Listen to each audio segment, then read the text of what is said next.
I think is probably the most interesting. And I feel like not a lot of people have really looked into this part. I think this is the biggest update that no one has been paying attention to.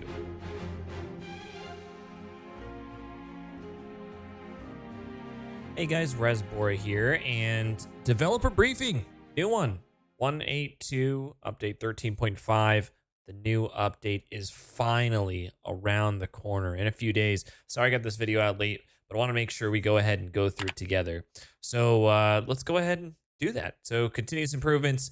Here it is, U13.5 is the first of many health updates to land this year, with a focus on increased stability across all platforms. As mentioned, right, they're looking into a health update, right? The new team have prepared further fixes for the range of performance-related bugs, as well as begin updating the overall Hell Loose experience. This includes animation optimizations, new rigging in preparation for the upcoming DLC uniforms, and to focus on updating existing content throughout the year. So it sounds like Black Matter, again, as per the last update, have fully left the project, with Team 17 coming in. And there's a huge focus on stability, health, as well as basically setting the groundwork for what seems to be a massive content drop over the coming years. Again, really, our thought process initially was Team 17 was going to come in here and do pretty much a wind down of Hell Loose to an extent and work on Hell Loose 2 or the next iteration of Hell Loose. But these updates really go ahead and point towards setting the groundwork for Hell Loose 2, or sorry, Hell Loose 1, to be almost like a live service game, to where they're continuously updating it and extending the life quite a bit. So that's awesome. Game notices, error codes, and haptics. While the final changelog will outline all platform fixes in more detail, a range of visual bugs and connection errors, as well as haptic feedback issues, have also been addressed. So that's awesome for the console folks. I know console folks have really wanted some more optimization, haptic optimization, as well as just all around performance assistance. I personally played some PS5. Noticed some issues with the rumble, but I honestly just get rid of it. But the main thing I've noticed on console is just random disconnects on a really regular basis. And it was happening to one of the buddies I was playing with, and then it started happening to me. Like, I could get through maybe like a game, and then the next game, probably like 10-20 minutes in, it would just crash. So hopefully they work into fixing that.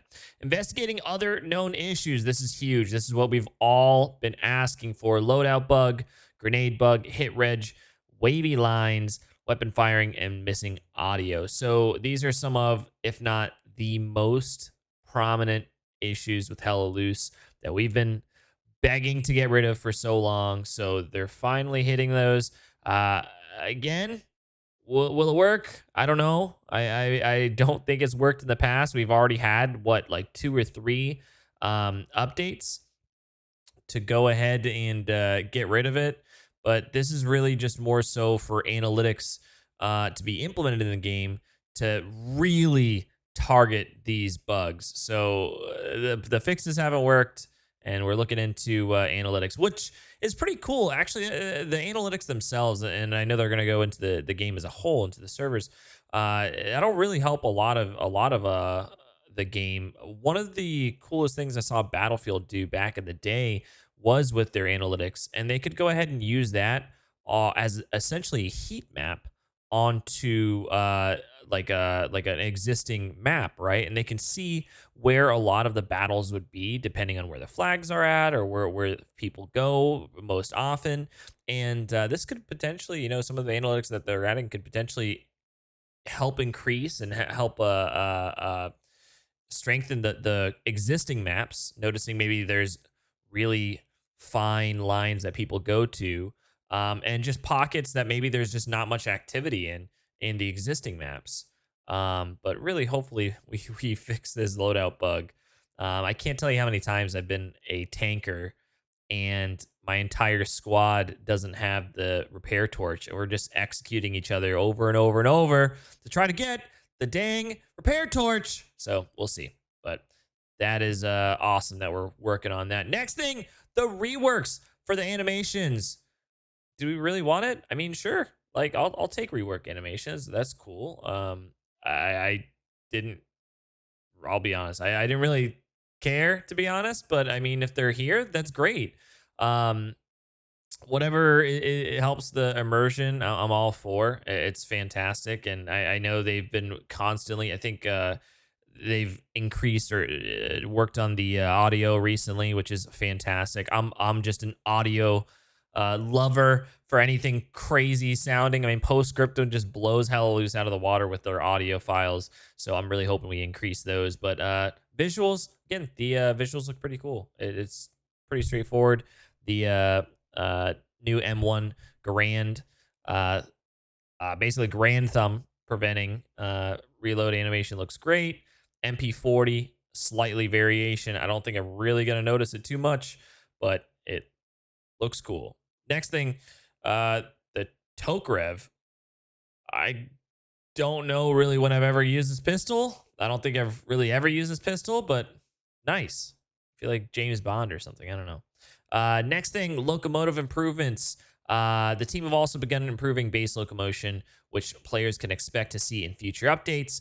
Efforts have been made to ensure sprint crouch will match a player's actual speed, as well as make the crouch feel more controlled than natural. That's great, the crouch sprint. Further work has been carried out to increase the fidelity of character skeletons, enabling better quality animations to be created in the future. New methods have been introduced, which allow the team to reduce the performance impact of characters, which is always fantastic. We need like as minimal performance impact as possible.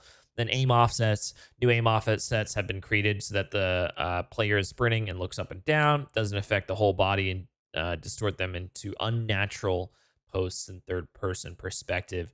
You probably don't notice that. Sometimes you do if you see other people, but you can really see it if you're following someone in admin cam. They just look very derpy in third person.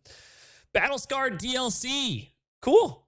I am all for new cosmetics. I mean, whatever makes it more immersive, I am so into. I think this DLC looks pretty sweet. The Here veteran with that helmet looks bad ass. The Here shirt looks cool. Yeah, I mean, that's pretty much it. I mean, like, as long as we just have like cosmetic and that's pretty much it, like no paywall for guns and stuff, go for it. We got to fund the game somehow. I do not care. Now this is what I think is probably the most interesting, and I feel like not a lot of people have really looked into this part. I think this is the biggest update that no one has been paying attention to. Okay, hear me out. I have no idea. I'm completely guessing. But new story to be told, okay? As part of the team's wider updates to the game, a brand new cinematic character skeleton front-end menu has been designed, offering a nighttime farm building scene with a distant artillery bombardment. This features all new visual effects from the smoking wreck of the Panther to the explosion over the horizon. Hear me out, people. Okay, why would we be getting a night menu? Is it because we just had some night maps release? And do you think it's possibly because we have so many other maps that don't have night variations? Dude, I'm thinking we're going to be getting the new night maps. I'm thinking Carentan night. You're a soldier. You've just taken Carentan. It's nighttime now. So warfare for Carentan. I'm thinking SME nighttime. I'm thinking SMDM nighttime. Those are some of the best, if not the best maps in the entire game. And they don't have night variations. What I think is they're probably going ahead and using the nighttime variation maps as content like plugins for the next 6 to 8 months. I really don't think the Commonwealth is coming probably until fourth quarter 2023. I'll be completely honest with you guys. I know it sucks, but it'll be nice to have Team 17 set themselves up for the future, really get the studio in gear to pump some steady content out, but an easy way to pump some quick content out, change the skybox, turn the lighting down, Boom, you have a night map onto already great maps like Purple Heart Lane. I don't think that one really turned out that great, but Kursk Night. Kursk Night is one of the best maps that Hell Loose has. Kursk Day, totally mixed reception. I get it. Kursk Day can be a grind as infantry. I've done it plenty of times. But tanking, I mean, it's obviously one of the best maps. But Kursk Night, totally different feel, totally different game. It's just a decrease of lighting, change the skybox, increase some fog. Boom. Completely different map, plays completely differently. And minimal work. I'm no game dev. I have no idea how much work it actually is.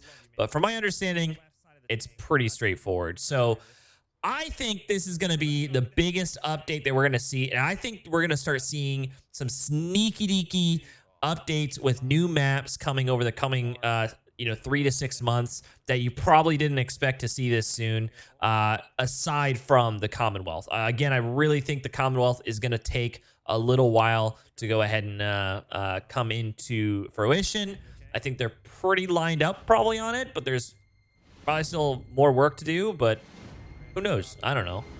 I have no idea. But what I do know is any updates you need for Hell Let Loose, come here to Razbora's stream. We stream on Twitch every single day, and the YouTube channel for your updates as soon as possible. Guys, I love you. Make sure you go ahead and like the video if you like the video. Let me know what you guys think about the night maps in the comments here, and I love you. I'll see you later. Bye-bye.